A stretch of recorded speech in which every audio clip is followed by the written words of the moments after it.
제가 전도사일 때에 학생 부모님 한 분이 저를 갑자기 찾아오셨습니다. 그리고 다짜고짜 저에게 이렇게 이야기했습니다. 전사님, 교회를 좀 다른 데 가주십시오. 그렇게 안 하면 제가 다른 교회를 가겠습니다. 옮기겠습니다. 이렇게 말하는 겁니다. 당황스럽기도 하고 도대체 무슨 일 때문에 그렇게까지 말씀하시는가 싶어서 물었습니다. 왜 그러십니까? 전도사님이 아이를 잘못 가르쳐서 우리 아이가 지금 잘못됐지 않습니까? 이렇게 이야기합니다.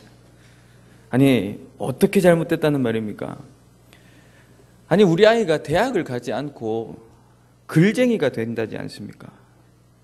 힘들게 중고등학교 공부를 시켰는데 글쟁이가 되게 된다는 게 이 말이 되는 겁니까? 이렇게 얘기합니다. 이 아이를 열심히 공부시켜가지고 중고등학교를 열심히 보내놨더니 이제 대학 갈 때가 되었는데, 아니, 좋은 대학 가라고 기도해주고 좋은 직장 들어가라고 기도해줘도 시원찮을 판에 어떻게 이상하게 가르쳐서 이 아이를 망쳐놓을 수 있단 말입니까? 제가 그 얘기를 들으면서 내가 지난주에 무슨 설교를 했는지가 떠올랐습니다. 제가 학생의 예배를 드리면서 이렇게 말했었습니다. 아이들에게 이런 질문을 했습니다. 얘들아, 예수 믿지 않고 돈 많은 사업가 되고 싶으냐? 아니면 예수님 잘 믿고 거룩한 청소부가 되고 싶으냐? 이 두 개를 물었습니다. 여러분, 아이들의 대답은 예수님 잘 믿고 돈 많이 버는 사업가가 될 거예요. 이게 대답이었거든요. 아이들이 이렇게 얘기했습니다. 저에게. 아니, 예수님을 잘 믿는데 왜 청소부를 합니까? 이게 아이들의 질문이었습니다. 제가 그래서 이렇게 얘기했습니다. 세상에 수많은 직업이 있지 않냐? 그런데 너희는 세상에서 어쨌든 잘 나간다는 직업, 돈 많이 번다는 직업, 세상에서 이름 나는 직업, 명예로운 직업을 가지려고 하지 않냐? 그러면 그렇지 않은 직업은 하나님께서 벌 주셔서 가지는 직업이냐? 그렇지 않다. 하나님이 너희가 무슨 직업을 가졌나 그걸로 너희를 구원하느냐? 그렇지 않지 않냐? 구원받은 자가 무슨 일을 하든지 그것이 하나님께서 자신에게 주신 가장 좋은 직업인 줄 알고 그 자리에서 거룩하게 사는 것, 그게 제일 중요한 것 아니냐? 이 아이가 그 설교를 듣고 가서 이제 자기는 글 쓰는 게 너무 좋고 글 쓸 때 가장 행복하니까 작가가 되겠다. 사람의 마음을 깨끗하게 만드는 글을 쓰고 싶다. 이렇게 부모님에게 선언을 했다는 겁니다. 여러분은 이 부모님의 마음이 충분히 이해가 되십니까? 아니면 앞에 서 있는 박 목사가 설교를 잘 했는데 왜 그러냐? 이렇게 생각을 하십니까? 여러분, 이 학생은 지금 좋은 작가가 되어 있습니다. 아주 사람들의 마음을 깨끗하게 만드는 글을 쓰는 작가가 되어져 있습니다. 여러분, 오늘 예수님께서 받으신 세 번째 시험에 관한 본문의 말씀을 읽었습니다. 제가 이 세 번째 시험에 대해서 조금 고민이 있었습니다. 마귀가 첫 번째, 두 번째 시험을 할 때는 예수님에게 굉장히 시험이 되는 그런 제안을 했었는데, 이 세 번째 시험은 어떻게 보면 굉장히 되도 안 한, 당치 않은 그런 시험입니다. 여러분, 첫 번째 시험은 너무 굶주려 있는 가운데 당장의 굶주림을 해결하기 위해서 돌을 떡으로 만들어라. 여러분, 이거 좀 시험이 될 것 같지 않습니까? 두 번째도 시편 91편의 말씀을 가지고 이 말씀을 정말로 네가 믿는다면 뛰어내릴 수 있지 않냐? 하나님 말씀을 믿는다면 뛰어내려봐라. 이것도 굉장히 시험이 될 것 같습니다. 그런데 세 번째 시험은 예수님에게 마귀가 절하면 여러분, 이 절한다는 것이 단순히 만나서 안녕? 잘 지내지? 이렇게 인사하는 게 아니지 않습니까? 하나님에게 예배하듯 너가 나에게 예배하면, 그러면 이 말입니다. 상식적으로 이해가 안 됩니다. 여러분, 우리 신앙의 선배들 중에도 신사참배를 하지 않고 꿋꿋이 견뎠던 신앙의 선배들이 있습니다. 죽으면 죽었지, 그건 못하겠다. 여러분, 기독교 역사를 통해서도 수없이 순교한 순교의 신앙의 선배들이 있지 않습니까? 여러분, 그 신앙이 좋다는 인간도 그 정도 시험은 견딜 수 있는데 마귀가 감히 예수님한테 야, 너 저래. 그럼 내가 세상의 모든 영광을 너에게 줄게. 여러분, 예수님에게 당치 않은 시험의 질문인 겁니다. 제가 이것을 제일 처음 봤을 때 이렇게 생각했습니다. 마귀가 드디어 정신이 나왔구나. 첫 번째, 두 번째 자기가 가장 강력한 무기라고 생각했던 제안을 예수님께 던졌는데 이것이 성공하지 못하니까 그냥 될 대로 되라 하고 던진 세 번째 질문이 아닌가? 이렇게 생각을 했습니다. 예수님께서도 굉장히 간단하게 야, 잔소리하지 말고 가라 이렇게 말씀하시거든요. 굉장히 간단한 문제인 것 같아 보입니다. 그러나 세 번째 시험이 굉장히 중요한 시험이었고요. 첫 번째, 두 번째 시험만큼 혹은 그 이상으로 예수님에게 시험이 되는, 유혹이 되는 시험입니다. 여러분, 어떤 점에서 이런 황당무계한 하나님의 아들로 메시아로 오신 예수님께서 하나님이 아니라 마귀에게 절하라 라는 요구를 할 수 있는가 하는 게 질문이고요.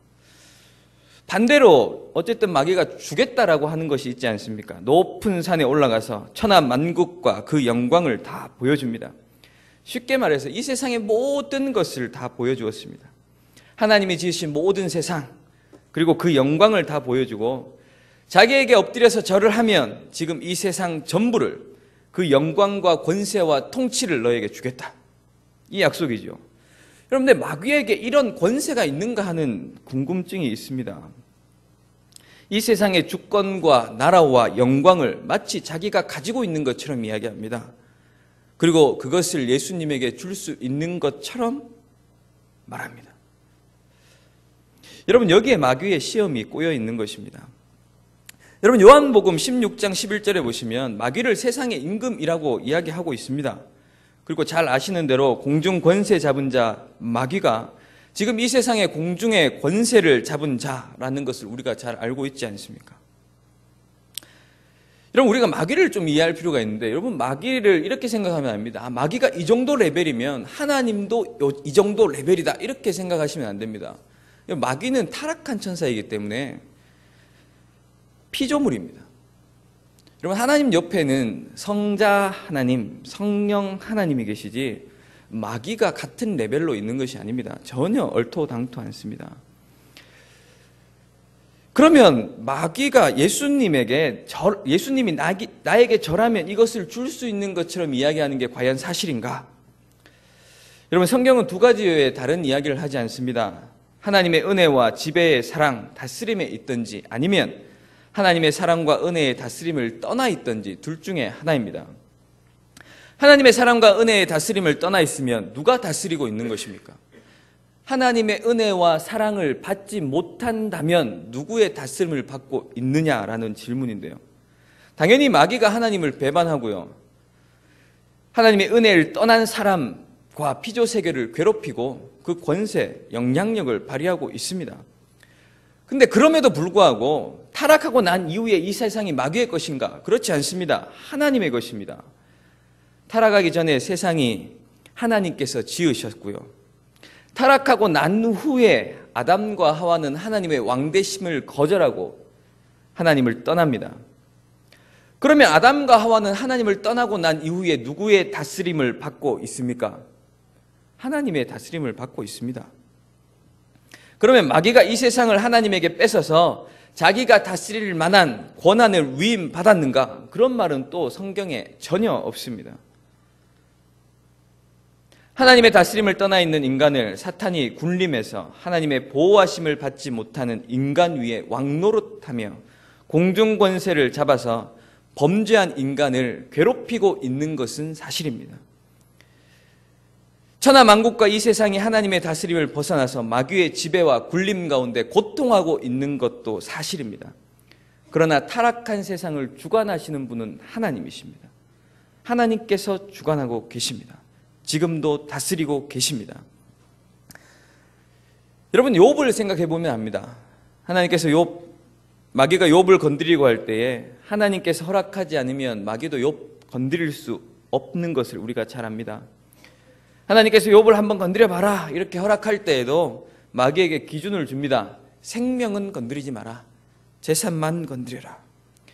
여러분, 마귀도 실제로 하나님의 다스림과 주권 안에서 움직이고 있음을 봅니다. 그러면 마귀가 제안한 것은 이것입니다. 인간의 타락과 범죄로 인해서 자기가 하나님이 지은 이 세상을 어느 정도 다스리고 지배하고 죄로 말미암아 왕노릇하는 게 있습니다. 그리고 그것이 지금 이 세상이 처해 있는 상황이지 않습니까? 근데 예수님께서 메시아로 오셨는데 왜 오셨냐는 겁니다. 죄와 사망으로 신음하고 있는 이 세상 사람들과 피조 세계를 그 죄와 타락으로부터 구원해서 하나님께로 회복시키기 위해서 하나님의 잃어버린 자녀를 하나님 나라의 자녀들로 회복시키고 구원하는 그 일을 위해서 메시아로 이 땅에 오신 것입니다. 그러면 그 메시아로 오신 예수님이 하시는 이 일은 세상을 하나님께로 회복시키는 것인데 어떤 방법을 통해서 구원하고 회복시키는가? 하나님께서 정하신 방법은 무엇인가? 그것은 십자가에서 이 모든 죄를 담당하고 죽으심으로 말미암아 세상의 모든 죄를 짊어지고 고난받고 죽으심으로 말미암아 이 세상을 하나님께로 돌리는 것, 이것이 메시아의 사명입니다. 예수님은 단지 죽기 위해서 오신 것이 아니라 이 세상을 구원하기 위해 오신 것이죠. 이 세상을 구원할 메시아로 이 땅에 오셨는데 이 세상을 구원할 하나님의 방법이 있는 거고요. 이 하나님의 방법이 아닌 사탄이 제안하는 방법이 있다는 겁니다. 마귀가 제안하지 않습니까? 야, 너 하나님의 아들이지 않냐? 너 메시아이지 않냐? 너가 이 땅에 온 것은 천하만국과 이 세상 그리고 이 인간들을 구원하여서 하나님의 것으로 다시 돌리기 위하여 왔는데, 야, 그러기 위해서 하나님이 너한테 요구한 게 십자가에 죽는 거라며. 하나님의 아들이 이 땅에 와서 세상의 모든 모욕과 고통과 멸시와 천대와 수치를 당하고 십자가에 죽는 거, 야, 그거 너무한 거 아니냐? 야, 너가 그렇게 제자들을 교육시키고 훈련시켜봤자 제자들 역시 너를 못 알아봐 주지 않고 세상의 멸시를 당하고 죽는 그런 십자가의 길? 야, 십자가의 저주를 너가 받아야 한단 말이냐? 안 되지 않냐? 메시아인데. 하나님의 아들인 메시아가 어떻게 그럴 수 있냐? 야, 내가 솔직하게 다 너에게 제안하겠다. 나에게 절하고 나를 인정하면, 나를 예배하면 이 세상의 모든 것이 죄로 말미암아서 내가 사람과 피조물을 잡고 괴롭히고 있는데 내가 절하고 경배만 하면 내가 순순히 이 모든 것 다 포기하고 너에게 줄게. 그러면 되지 않냐? 야, 내가 저 제안하는 게 훨씬 더 경제적이고 가치 있는 것 같아 보이지 않냐? 고생할 필요가 없어. 제자들 열심히 가르쳐봤자 엉뚱한 소리 하는데, 야, 이것보다 이게 훨씬 낫지 않냐? 이게 마귀가 예수님에게 제안하는 겁니다. 여러분, 요즘 한국에서 일어나는 일들을 볼 때에 자존심이나 수치 때문에 큰 일이 벌어지는 것을 볼 수 있습니다. 저게 감히 나에게 이런 것들 때문에 죽이기도 하고요. 때리기도 하고요. 절제가 안 되는 겁니다. 하나님의 아들이신 예수를 십자가에 달아놓고, 야, 내려와봐. 진짜 메시아면 내려와봐. 그럼 믿어줄게. 여러분, 이게 참기가 참 쉬웠을까요? 우리가 오해하는 것 중에 하나가 예수님이니까 참을 수 있었겠지. 아니요. 여러분, 그렇게 생각하지 마십시오. 사람이 사람을 무시해도 굉장히 참기가 어려운데요. 죄인인 인간들이 자기를 구원하러 온 하나님을 그렇게 모욕할 때, 수치를 당하고 뺨을 맞고 침뱉음을 당할 때, 여러분, 그것이 참기 쉬웠을 것이다. 그렇지 않습니다. 마귀가 그래서 이렇게 제안하는 겁니다. 그런 꼴 당하면 안 되지 않냐? 내가 순순히 다 넘겨줄 테니까 이렇게 넘겨주는 나를 인정하고 나에게 절해라. 그러면 주겠다. 여러분, 마귀가 예수님에게 제안하는 겁니다. 여러분, 세 번째 시험의 핵심은 이것입니다. 메시아의 사명과 목적을 이루는 데 있어서 하나님이 정하신 방법이 있고요. 마귀가 제안한 방법이 있다는 겁니다. 마귀는 굉장히 예수님을 위하는 마음인 것 같아 보입니다. 예수님의 사역을 더 수월하게 할 수 있을 것 같아 보이고요. 마음의 갈등 없이 한 번에 모든 것을 끝낼 수 있는 방법을 제안하는 겁니다. 하나님이 원하시는 방법대로 해봐. 야, 그게 정말 쉬워? 안 쉽잖아.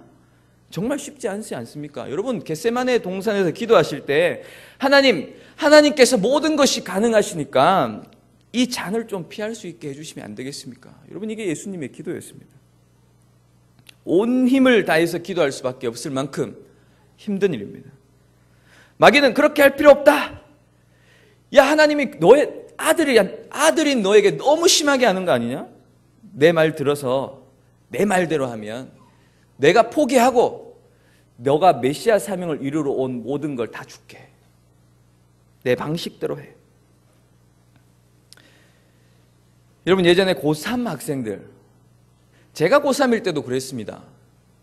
그리고 지금도 그렇습니다. 지금도 고3들을 보면 언제나 받는 시험이 있습니다. 내가 열심히 공부해서 원하는 대학, 학과 가서 준비 잘해서 이 세상에서 성공하고 형통할 때에 하나님께서 우리에게 이런 은혜를 주셨으니까 하나님에게 영광이 된다. 그러니까 고3 1년 동안만 열심히 공부해라. 주일에 와서도 공부해라. 1년만 하면 된다. 1년만. 이렇게 권유하던 때가 있었습니다. 저도 그 권유를 받았고요. 제가 가르치던 아이들도 이 권유를 받는 아이들이 참 많았습니다. 여러분, 신앙생활을 잘 아는 아이들이 이렇게 얘기했었습니다. 안 됩니다. 우리는 일주일에 하루 주일을 거룩하게 지내야 합니다. 그렇기 때문에 학교 가지 않고 주일에는 교회 가겠습니다. 공부하지 않겠습니다. 여러분, 저의 담임 선생님이 저희 부모님을 찾아왔습니다. 이렇게 얘기했습니다. 저도 집사입니다. 어머니, 저도 집사입니다. 교회 집사입니다. 지금 같은 시기에 교회 다니는 학생들이 열심히 공부해서 좋은 대학 가면 또 준비 잘해가지고 실력을 쌓으면 하나님께 영광을 돌릴 수 있습니다. 길게 보는 건 아닙니다. 1년만입니다. 1년만. 고3 1년 동안만 그렇게 하면 됩니다. 어머니, 경배 조금만 더 하면 스카이 대학 갈 수 있습니다. 아니, 전국에서 알아듣는 등수에 들 수 있고요. 그때 방송국에서 취재 나오고요. 그러면 교회에서 간증하고 하면 1년 쉬는 것보다 훨씬 더 크게 하나님께 은혜, 영광을 돌릴 수 있습니다. 1년만 열심히 합시다. 성경 말씀에 심은 대로 거둔다는 말 있지 않습니까? 지금 열심히 심어야 거두지 않겠습니까? 1년만 열심히 공부하고 대학 가서 신앙생활 열심히 해서 하나님께 은혜를 돌립시다. 영광을 돌립시다. 여러분, 맞습니까? 틀립니까? 좋은 방법입니까? 나쁜 방법입니까? 틀린 겁니다.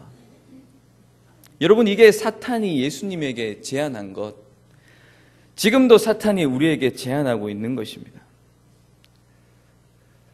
여러분, 그 방법만 바뀐 것 같습니다. 목적은 동일한 것 같고요. 그런데 그 방법을 따라가면 결국 본질이 바뀌는 겁니다. 마귀가 예수님께 제안한 게 이것이지 않습니까? 하나님께서 너에게 정한 방법은 십자가에서 죽고 하나님의 저주와 모욕을 다 당하고 죽는 거지 않냐? 야, 그것은 하나님의 아들에게 있었어도 안 되고 있을 수도 없는 일이야. 내가 새로운 방법을 하나 제안할게. 그런 거 다 면제시키고 나에게 절만하면, 나를 경배하면 이 십자가의 고통과 수치를 전혀 경험하지 않고 내가 원하는 이 세상과 이 모든 것을 회복하는 것 거저 줄게. 야, 이게 메시아의 사명이지 않냐? 거저 줄게. 여러분, 이 제안을 받아들이면 예수님께 유익한 것이 있습니다. 여러분, 십자가의 모든 고통과 수치와 멸시를 피할 수 있습니다. 여러분, 그런데 이 방법을 따르면, 마귀가 제안한 방법을 따르면 예수님은 하나님의 종이 되는 게 아니라 마귀의 종이 됩니다. 마귀의 방법이 참 좋은 것 같아 보입니다. 그러나 그것은 하나님을 예배하는 자리에서 마귀를 예배하는 자리로 예수님을 끌어내리는 겁니다. 고등학교 1년 동안, 고3 1년 동안 하나님의 말씀을 떠나 공부를 열심히 하자는 것, 여러분, 이거 방법의 문제인 것 같아 보입니다. 하나님께 영광 돌리는 방법의 문제 같아 보이는데요, 고3 1년 동안만 하나님을 바꾸자는 겁니다. 너무 중요하니까, 이 시기가 너무 중요하니까 하나님의 말씀에 순종하며 살아가는 것이 아니라 선생님의 말씀에 순종하며 살아가자. 그래서 하나님에게 불순종하고 하나님의 뜻과 다른 길, 마귀의 길을, 세상의 길을 택해 살아라. 여러분, 이겁니다. 1년간 하나님을 바꾸자. 그리고 1년간 세상의 길, 마귀의 길을 통해서 잘 준비한 실력을 가지고 하나님께 영광을 대학 가서 돌린다. 그러면 하나님께서 영광을 받으실까요? 하나님께 영광을 돌리려고 하는데 그 모든 준비를 마귀를 섬기면서 했습니다. 그리고 그 마귀를 섬기면서 받았던 열매를 가지고 이제 하나님께 나와서 하나님, 세상에서 준 행복과 세상에서 준 성공을 주를 위해 쓰겠습니다. 이거 주님께서 받으셔서 이것을 하나님의 영광된 일을 위하여 써주십시오. 않습니다. 마귀가 예수님에게 이 시험을 하고 있는 것이고요. 우리에게도 똑같은 시험을 하고 있는 것입니다. 여러분, 십자가를 바라보는 모습이 마귀와 예수님이 전혀 다릅니다. 이사야 53장 7절에서 12절 말씀을 함께 보겠습니다. 그가 곤욕당하여 괴로울 때에도 그의 입을 열지 아니하였으며 마치 도수장으로 끌려가는 어린 양과 털 깎는 자 앞에서 잠잠한 양같이 그의 입을 열지 아니하였도다. 그는 곤욕과 신문을 당하고 끌려갔으나 그 세대 중에 누가 생각하기를 그가 살아있는 자들의 땅에서 끊어짐은 마땅히 형벌받을 내 백성의 허물 때문이라 하였으리요. 그는 강포를 행하지 아니하였고 그의 입에 거짓이 없었으나 그의 무덤이 악인들과 함께 있었으며 그가 죽은 후에 부자와 함께 있도다. 여호와께서 그에게 상함을 받게 하시기를 원하사 질고를 당하게 하셨은즉 그의 영혼을 속전 제물로 드리기에 이르면 그가 씨를 보게 되며 그의 날은 길 것이요 또 그의 손으로 여호와께서 기뻐하시는 뜻을 성취하리로다. 그가 자기 영혼에 수고한 것을 보고 만족하게 여길 것이라. 나의 의로운 종이 자기 지식으로 많은 사람을 의롭게 하며 또 그들의 죄악을 친히 담당하리로다. 그러므로 내가 그에게 존귀한 자와 함께 몫을 받게 하며 강한 자와 함께 탈취한 것을 나누게 하리니 이는 그가 자기 영혼을 버려 사망에 이르게 하며 범죄자 중 하나로 헤아림을 받았음이니라. 그러나 그가 많은 사람의 죄를 담당하며 범죄자를 위하여 기도하였느니라. 아멘. 하나님께서 준비하신 고난받는 종에 관한 예언의 말씀입니다. 여러분, 이 종은 자기에 대한 죄는 하나도 없습니다. 6절에 우리가 다 죄가 있습니다. 그러나 그리고 그릇 행하여 각기 제 길로 행합니다. 모두의 죄악을 의로운 종에게 넘겼습니다. 그런데 예수님께서 십자가에 달려 죽으실 때에 예수님께서 의로운 종으로 죽는다고 생각한 사람은 제자들을 포함해서 아무도 없습니다. 8절에 말한 그대로 그가 곤욕과 신문을 당하여 끌려갔고 성경에서 나무에 달린 자마다 저주를 받았다는 그 말대로 나무에 달려 십자가에 달려 죽는 것을 보았을 때 모든 사람이 그 사람이 형벌 받을 만하기에 자기의 죄 때문에 죽었다고 생각했지 그는 무죄하다, 백성들의 허물과 죄 때문에 죽는다고 생각한 사람이 아무도 없었다는 겁니다. 죽을 땐 또 누구와 함께 죽었습니까? 악인들과 함께 묻혔습니다. 아무도 예수님이 죽을 때 우리 메시아가 죽었다, 우리의 죄를 담당하여 죽었다 이렇게 생각한 사람이 없습니다. 하나님 앞에 죄인이기 때문에 옆에 강도들과 함께 악인으로 죄인으로 죽었습니다. 죽고 난 후 그의 무덤이 부자와 함께 있었습니다. 여러분, 부자는 악인의 또 다른 표현입니다. 죽고 난 다음에도 악인들과 함께 장사 지낸 바 되었습니다. 마귀가 하는 말이 이것이지 않습니까? 너는 하나님의 아들이고 메시아인데 너에게 이러한 오해와 모욕과 수치와 믿음으로 살려고 하는 너에게 끊임없이 십자가를 주는 것은 하나님이 너를 잘못 대하고 있는 것이다. 네가 생각하는 것보다 하나님은 너를 많이 생각하지 않는다. 오히려 내가 너를 더 생각하니까 제한하는 거다. 마귀는 십자가를 하나님이 돌보지 않는 모욕과 수치의 인생의 불행으로 보고 있는 것입니다. 그런데 예수님께서는 십자가를 그렇게 보지 않습니다. 이사야 53장 말씀처럼 십자가의 고통과 십자가를 지는 것이 하나님께서 나를 저주하고 나를 괴롭게 하고 하나님께서 내 인생을 불행하게 만들기 위하여 십자가를 준비해 놓았다, 이것이 마귀의 공격인데 예수님께서는 십자가를 볼 때마다 양 같아서 죄를 범하며 범죄한 모든 인류의 죄를 해결해야 구원받을 수 있는데 이 죄를 해결할 수 있는 하나님의 거룩하심과 정의와 의로우심을 따라 죄를 해결할 수 있는 유일한 방법은 이 모든 죄를 누군가 한 명이 뒤집어 쓰고 그 죄를 대신하여 죽는 길밖에 없고, 그 일을 할 수 있는 분은 예수님 자신밖에 없다는 겁니다. 그래서 예수님께서 십자가를 볼 때에는 저 십자가는 하나님께서 메시아인 나를 괴롭히기 위해 준비한 것이 아니라 자기의 형상대로 지었으나 하나님을 반역하고 마귀의 속임수에 빠져 하나님을 거절하고 지금도 죄 가운데 있는 타락하고 범죄한 죄인들을 불쌍히 여겨 그들을 어떻게 해서든 구원하고 다시 하나님의 자녀로 부르고 싶어하는 그 하나님의 무한하신 은혜와 사랑을 보여주는 그 방법입니다. 다른 방법이 없습니다. 여러분, 십자가가 아니고서는 하나님의 거룩하심과 하나님의 의로우심과 하나님의 공의로우심과 하나님의 정의, 이것을 나타낼 수가 없기 때문에 하나님의 그 은혜와 사랑과 정의와 의로움을 만족하며 사람을 구원할 수 있는 유일한 방법, 십자가에서 모든 죄를 다 짊어지고 죽는 그 방법, 이것 때문에 예수님께서 죽으셨고 예수님은 십자가를 그렇게 보는 겁니다. 여러분, 마귀는 저와 여러분이 지니고 있는 십자가를 가지고 끊임없이 공격합니다. 야, 너의 삶에, 너의 인생에, 너의 가정에, 너의 자녀에게, 너의 사업장에, 너의 집안 식구들에게 이런 일이 계속 벌어져서 골머리 썩고 잠을 자지 못하고 괴로운 것은 하나님이 너를 사랑해서 그런 게 아니야. 여러분, 이건 마귀가 하는 말입니다.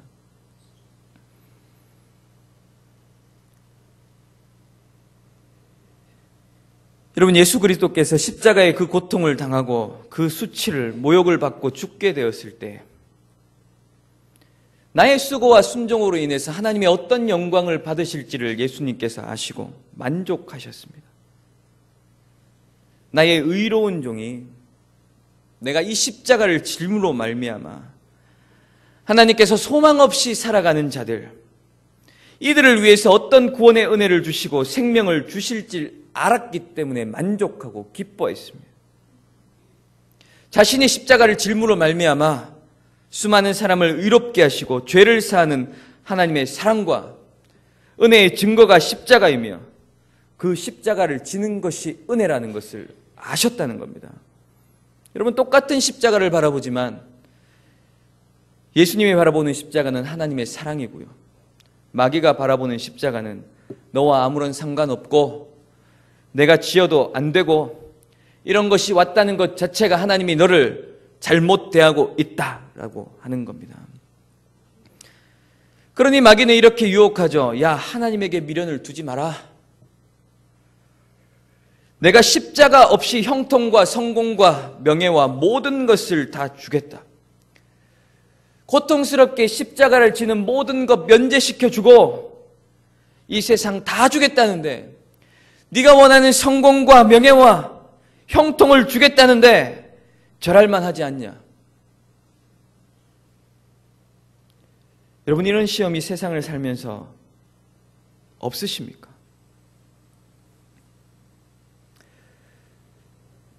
여러분, 믿음으로 살아가는 우리가 기억해야 될 것이 있습니다. 신앙이 성장하고요, 믿음으로 살아갈수록 이상하게 십자가를 져야 할 일이 굉장히 많다는 겁니다. 특별히 교회의 직분을 맡은 자들이면, 봉사와 헌신을 하는 분들이면 더욱 그렇습니다. 매년 지는 십자가는 늘어납니다. 여러분, 제가 중고등부를 전도사 때부터 시작해서요, 오래 했습니다. 2003년에 처음 중고등부를 시작했는데요, 그 당시에도 중고등부 아이들에게는 답이 없다라는 말이 있었습니다. 외계인이라는 용어는 근래에 사용하는 용어이고요, 그 당시에는 신세대, X세대, Y세대 이런 용어로 그들을 표현했습니다. 제가 처음 시작할 때에 3년쯤 하면, 3년쯤 중고등부 사역을 하면 이제 쉽게 할 수 있을 것 같다. 3년 정말 열심히 해보자. 여러분, 열심히 했습니다. 4년째가 되었는데요, 적응을 못했습니다. 오히려 더 힘이 듭니다. 작년에 문제거리였던 것이 그 다음 해에 이제는 그 문제를 해결하고 난 다음에 나에게 해결 방법이 있기에 더 이상 문제거리가 되지 않아야 하는데 전혀 경험해 보지 못한 새로운 문제거리들이 중고등부 아이들에게 또 있는 겁니다. 매년 새롭게 문제가 생기고요. 그때마다 또 다른 문제 해결 방법을 가지고 있어야 됩니다. 여러분도 신앙생활하는 것이 이와 같습니다. 여러분 1년 신앙생활하고 2년 신앙생활하고 3년 하고 나면 그 다음부터는 신앙생활하는 것이 굉장히 쉬울 것이다. 아니요, 그렇지 않습니다. 늘 힘들고요. 늘 새로운 문제들이 직면해 있습니다. 신앙생활 10년 했으니까 이제 1년 차에 이런 문제, 2년 차에 이런 문제 점점 줄어들어서 이제 10년 차쯤 되면 문제가 하나도 없겠지. 신앙생활할 때 아무런 문제가 없겠지. 아니요. 10년이 되어서 더 많습니다. 중요한 건 예수님이 재림할 때까지 이 문제가 없어지지 않는다는 겁니다. 죄가 있는 곳에는 문제가 있습니다. 그 문제가 있는 곳에서는 누군가 한 사람이 자기의 잘못과 책임이 아닐지라도 그 죄로 인해 벌어진 문제를 해결하기 위해서 한 사람이 억지로 지던 기꺼이 지던 십자가를 지고 따라가는 사람이 있어야 한단 말입니다. 나를 따라오려거든 자기를 부인하고 날마다 자기 십자가를 지고 나를 따라와야 한다. 여러분 언제쯤 십자가를 안 질 수 있을 거라 생각하십니까? 하나님의 나라에 가면 이 땅에서 져야 할 십자가는 없습니다. 그러나 믿음으로 이 세상을 살아가는 동안에는 십자가를 반드시 지게 되어져 있습니다.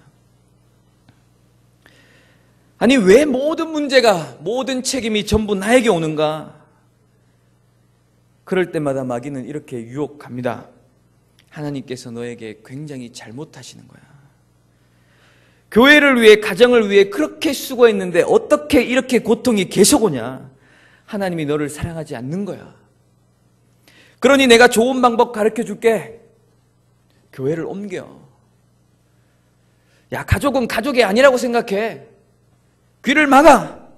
신경도 쓰지 마. 눈도 막고 귀도 막고 그냥 나를 따라와. 그럼 모든 고민을 내가 없애줄게. 마귀가 우리를 시험하며 유혹하는 거지 않습니까? 예수님께서 하시는 것은 이렇습니다. 하나님 왜 모든 문제의 책임을 내게 주십니까? 내가 목사입니까? 왜 마음의 짐을 이렇게 주십니까? 교회를 볼 때마다 왜 마음이 이렇게 부담을 주시는 겁니까? 여러분 이것은 죄로 말미암아 아픔과 고통이 있을 때 그것을 치유하고 해결하기 위해 누군가는 십자가를 지어야 하는데 그 자리에 그 십자가를 지는 자리에 나를 써주시겠다고 하는 겁니다. 그리고 나를 써주시면서 그냥 방치하느냐? 아닙니다.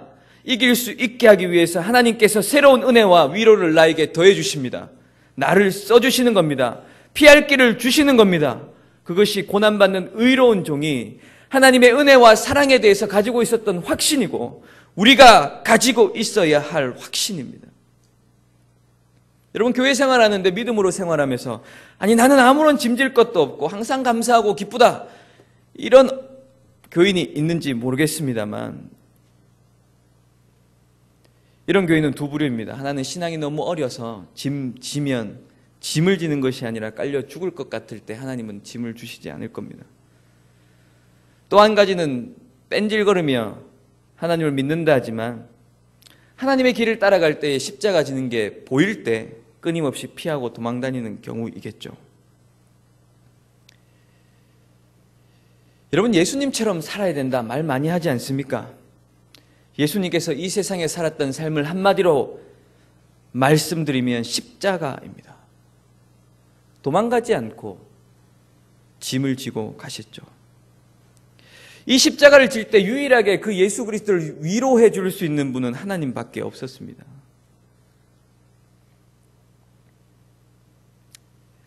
여러분 설교를 마치고 주 예수보다 더 귀한 것은 없네라는 찬양을 할 건데요. 가사가 이렇습니다. 주 예수보다 더 귀한 것은 없습니다. 이 세상의 부귀와 이 세상이 주는 명예와 이 세상이 주는 행복과 바꿀 수 없습니다. 세상의 즐거움, 세상의 자랑 저는 다 버렸습니다. 예수님밖에 귀한 것 없습니다. 여러분 이 찬송을 이렇게 이해하시면 안 됩니다. 내가 정말로 이 세상에서 귀한 재산과 세상에서의 명예와 성공, 세상에서 주는 행복을 정말로 다 버리고 주님을 따라갑니다.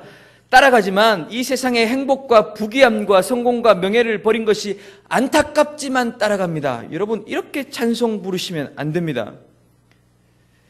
세상에서 주는 명예와 행복과 부귀함과 성공이 하나님이 주시는 은혜보다 훨씬 더 귀하지만 아깝지만 그래도 하나님이 은혜 주셨다고 따라오라고 하니까 버리고 따라가겠습니다라는 찬송이 아니라는 겁니다. 하나님이 주신 은혜가 세상이 주는 것보다 못하다라는 말이 아니라는 겁니다.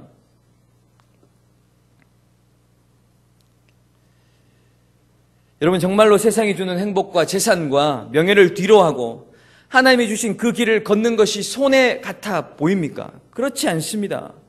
이 찬송가를 쓴 사람은 세상에서의 성공과 명예와 행복을 내가 다 누려보았습니다. 제가 자세히 관찰해 보았습니다. 세상을 살면서 정말 행복과 기쁨과 즐거움을 주는 것이 무엇입니까? 세상이 주는 것과 그리스도 예수 안에서 하나님이 나에게 주신 것을 비교해 볼 때에 내가 그를 위하여 모든 것을 잃어버리고 내가 세상의 명예와 재산을 배설물같이 여깁니다. 이 고백입니다. 이 은혜와 믿음이 그 사람에게 있는 것입니다. 1년만 내 말 들어봐. 이 마귀의 유혹, 세상 다 주겠다. 아니, 하나님의 말씀과 말씀대로 살아가는 것이 그것이 행복이다. 성공과 실패라는 것이 무엇이냐? 하나님을 사랑해서 하나님의 말씀대로 살아가는 것이 성공이지 않느냐?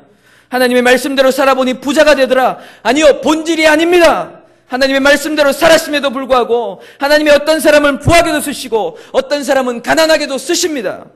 하나님께서 인정하시는 성공은 하나님의 말씀에 자신의 인생을 맡기고 살아가는 것, 그것이 하나님이 성공이라고 말씀하는 겁니다. 여기에서 벗어나거나 미끄러지거나 도망가는 것은 시험에 들고 실패하는 것입니다. 여러분, 예수 그리스도의 시험을 기억해 보시기 바랍니다. 지금 나에게 어떤 이런 시험이 있는가? 예수님께서 말씀하신 그 말씀대로 고난받는 종으로 하나님께서 주신 십자가를 지고 살아가는 것이 나에게 가장 큰 자랑이고 감사임을 기억하십시오.